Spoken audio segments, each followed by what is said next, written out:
ఊహలన్నీ పాటలే కనుల తోటలో, అదే తొలి కలల కవితలే మాట మాటలో.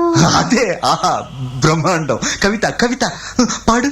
కమ్మని ఈ ప్రేమ లేఖనే రాసింది హృదయమే,